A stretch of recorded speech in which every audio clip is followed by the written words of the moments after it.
অভাবে সংসার চালাতে 2 পয়সা রোজগারের আশায় 3 মাস আগে মেঘালয়ে পাড়ি দিয়েছিলেন হোজাই জেলার মোরাছাড় থানার অন্তর্গত যমুনা মৌডাঙ্গা কৃষি পাম্প নিগমের বাসিন্দা মুসাইদ আলী। মেঘালয়ের সুতঙ্গার এক দুর্গম অঞ্চলের কয়লা খনিতে শ্রমিকের কাজ শুরু করেছিলেন তিনি, কিন্তু বিধি বাম। কাজ করার সময় একটি ক্রেন উল্টে পড়ে মুসাইদের উপর। সহকর্মীরা তাকে উদ্ধার করে দ্রুত হাসপাতালে নিয়ে গেলেও শেষ রক্ষা হয়নি। চিকিৎসকরা তাকে মৃত ঘোষণা করেন। মেঘালয়ের জোয়াইয়ের এক হাসপাতালে ময়নাতদন্তের পর মুসাইদের নিথর দেহ যখন গ্রামে পৌঁছায়, কান্নায় ভেঙে পড়ে গোটা পরিবার। কিন্তু এই শোকের আবহের মধ্যেই শুরু হয় মালিকপক্ষের ন্যাক্কারজনক রাজনীতি।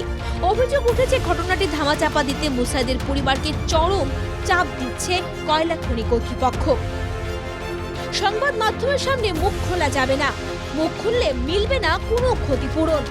শর্ত না মানলে সেখানে কর্মরত অন্যান্য শ্রমিকদের উপর হতে পারে আক্রমণ।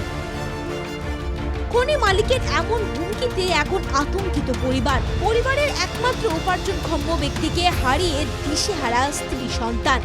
একদিকে প্রিয়জনকে হারানোর যন্ত্রণা, অন্যদিকে পেটের টান।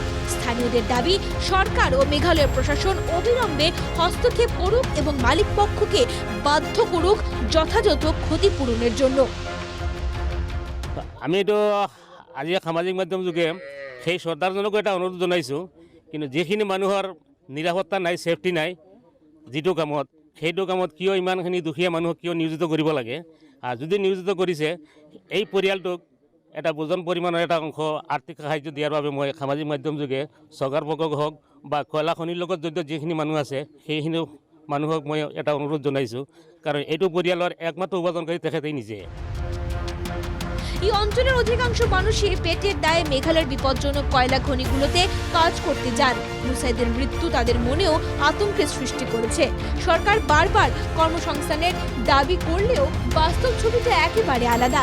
কিছুদিন আগেই অরুণাচলে কাজ করতে গিয়ে এক সড়ক দুর্ঘটনায় 321 জন শ্রমিক প্রাণ হারিয়েছিলেন। তার আগে উমরাংশু। বারবার ফিরে আসছে একই ছবি। ডবকা থেকে ইসমাইল আলীর রিপোর্ট, এনটিভি বাংলা।